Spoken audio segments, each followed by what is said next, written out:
The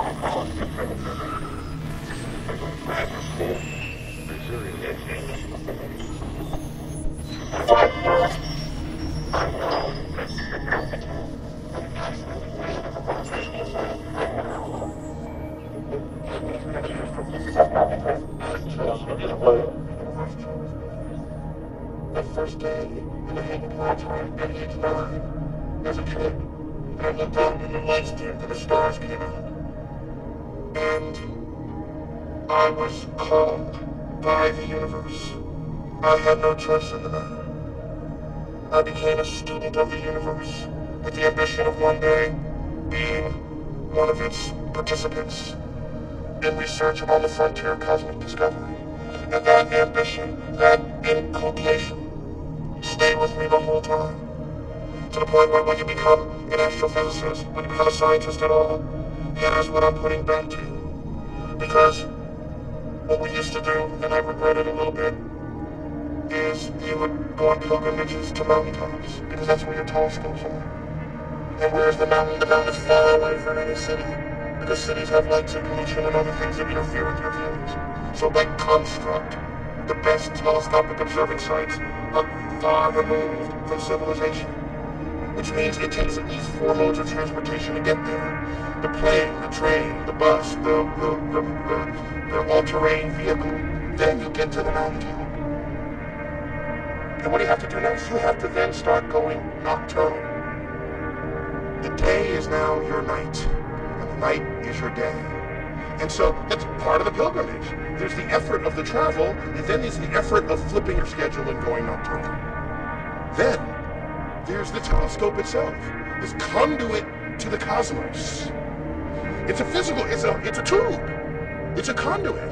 And I sit there and I reflect on it. My specialty was the center of the Milky Way galaxy, 30,000 light years away.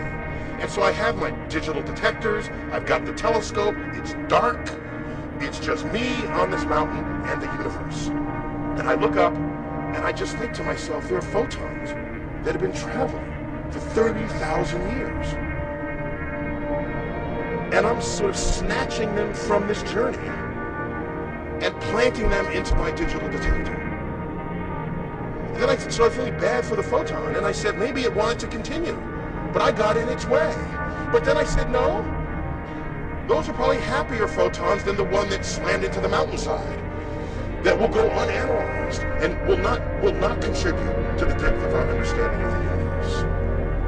But so there's not only the fact that I'm on the mountaintop, there's the knowledge and the feeling that I'm reaching out to the universe with these methods and tools of science. And then add to that the sum of 20th century knowledge about the origin of the chemical elements, something the chemist would not be able to answer without the help of the astrophysicist. You can't go to the chemist in your high school chemistry class and say, where did these elements come from?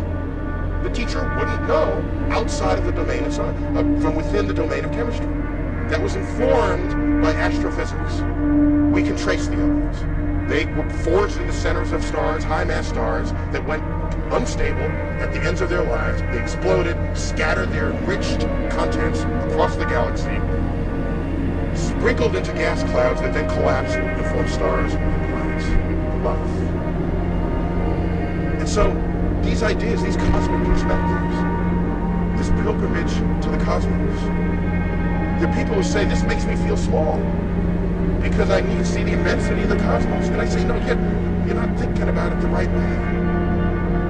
By the way, when we opened our facility, I got a letter from a psychologist from the University of Pennsylvania. He had seen our show, which was a zoom out from Earth, and Earth just shrinks to nothingness as you go to the edge of the universe. And he wrote me a letter that says, I specialize in the psychological effects of things that make people feel insignificant. But bummer of a job, man, because that's what you do for a living. And he said, needless to say, your show was the greatest elicitor of feelings of smallness I have ever seen.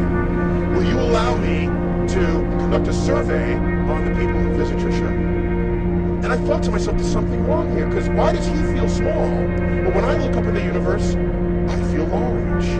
Then I realized the problem was his ego was too large to begin with. He came to the problem thinking too highly of who and what he was to begin with. Because then everything that happened in the show destabilized his self-image.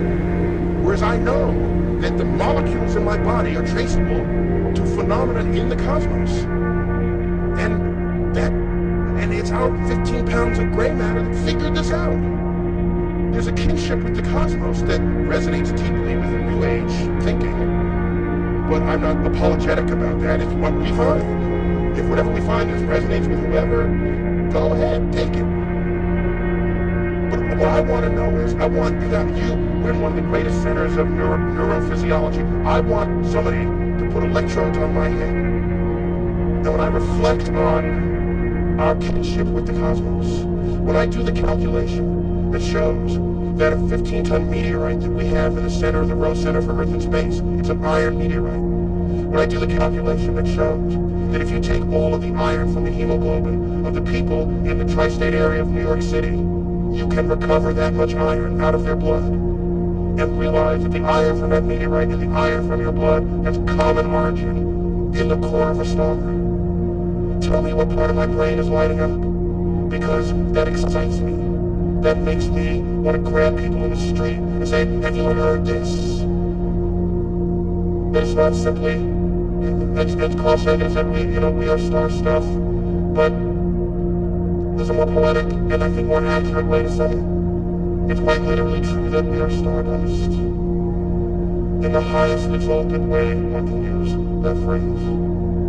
And so, I feel, and I use words, I bask in the majesty of the cosmos.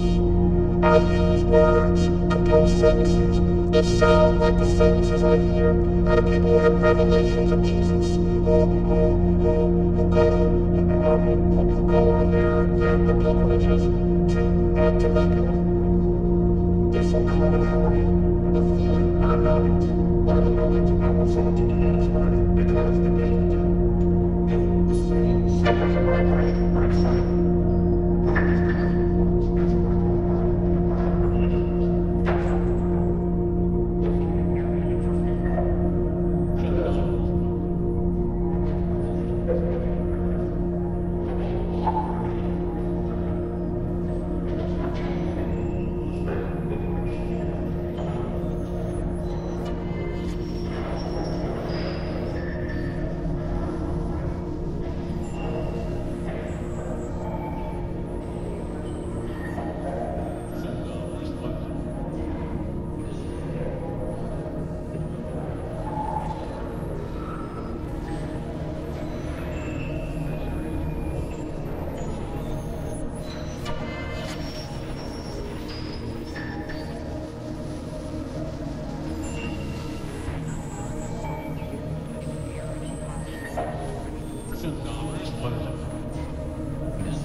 $7 was this.